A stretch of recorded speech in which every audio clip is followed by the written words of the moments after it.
Ал жақсы балалар, олай болса қазір ғана танысқан мәтін бойынша, яғни мәтінде берілген қою әріпте берілген сөздердің синоним табамыз.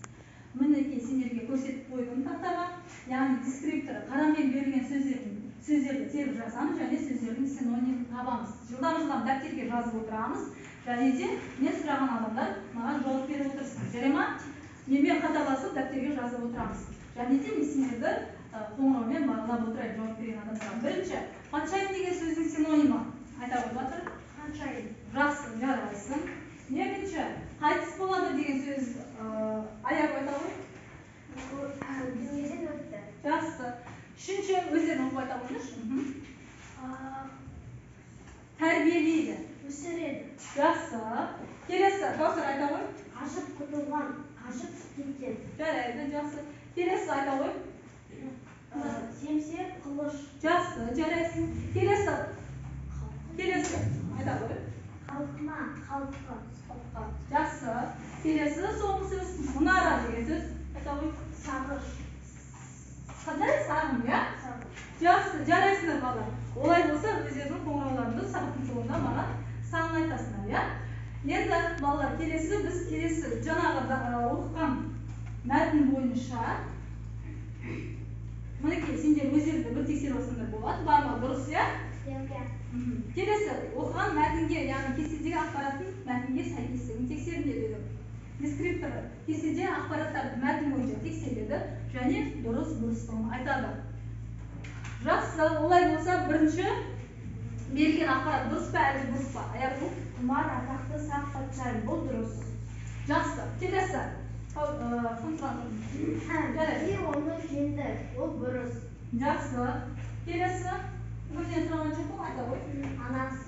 Оны анасы тәрбиелеген бұрыс. Оны әкесі тәрбиелеген. Жақсы, жарайсың. Келесі. Жақсы. Айта қой. Келесі.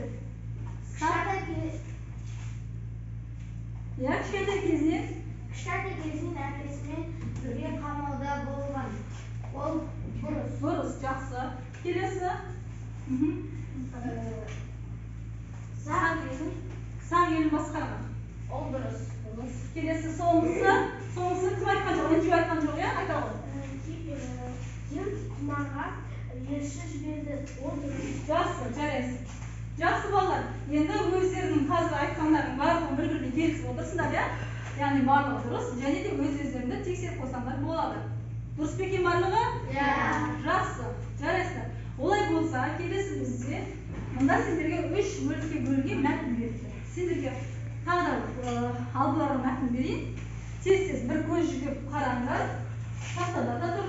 Және де осы 3 бөлікке ат қоясыңдар. Ол аттарды қазір шығарамыз тақтаға. Және соның дұрыс-бұрыстығын айтамыз. Бірінші, екінші деп өздерінің дәптерлеріңізде жазсаңдар болады. Дәптерге жазаршы. Бірінші, екінші, үшінші. Яғни дұрыстарын өздерің естемек табасыңдар, я? Мәтіндер бір-бір қарап шығыңдар. Тез оқып шығыңдар.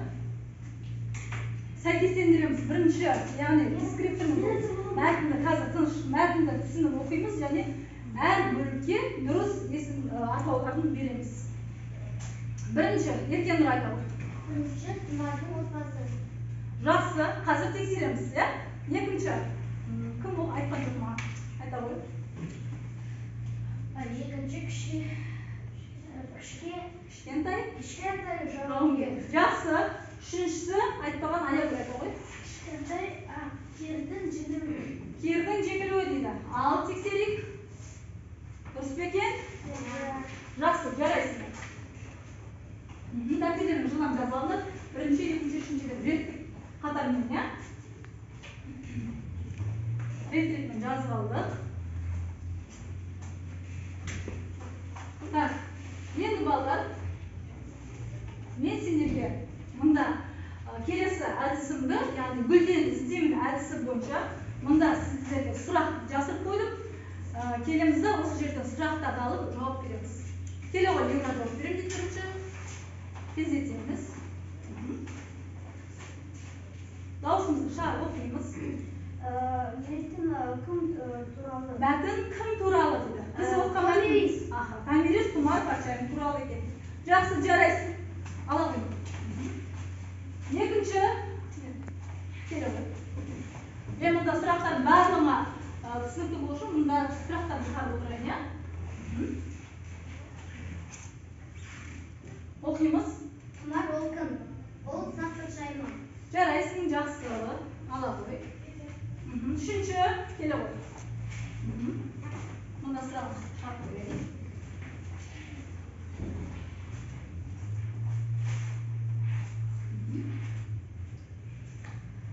Неше жасынан соғыс өнеріне жаттығуға бастаған? 5 жасынан бастаған. Жақсы, 5-6 жасынан, иә? Келесі, кім шығар ғой? Келесі сұрақ. Дескриптор барлық көрініп тұр ғой, өздерің қаншалықты білесіздер? Кімді жеңіп алған? Кир патшаны. Кир патшаны жеңіп алыпты. Жақсы. Келесі кім шығар? Келе ғой. Кім шығар? Кел.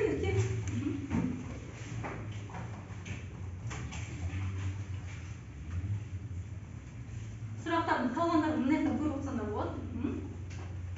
Томирис. Кир Томириске қандай ұсыныс жасады тұрмысқа шығуға? Тұрмысқа шығуға. Ол қабыл алды ма? Жоқ. Жақсы, жарайсың. Ұмытпаңдар. Келесі. Келе ғой. Соңғы сұрағымыз. Кир биліктен соғысты бастады. Массагеттерді жаулап алу. Жақсы, жарайсың. Өте жақсы. Алайық. Жақсы балалар, сұрақтарға өте жақсы жауап бердіңдер. Олай болса, келесі бізде Вен диаграммасы. Дәптерімізге сызайық. Дәптерімізге сызамыз. Яғни бұл жерде сендер Тұмар мен Кирдің екі патшаның ортақ және жеке қасиеттерін естуіміз керек, айтуымыз керек. Жылдам дәптерге сызамыз.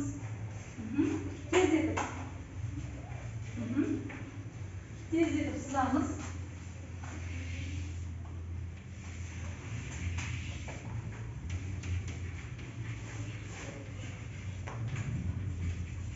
Енді сендер оқыдыңдар, танысыңдар, бұның барлығы түсінікті шығар, иә? Айта қояйық.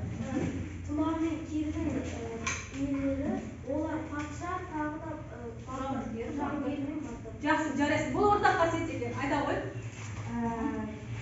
Тұмар оны әкесі тәрбиелеген және де ерте атқа мінген. Жарайсың. Одан келесі Кирді туралы айтайық, біріміз айтамыз. Айта қой.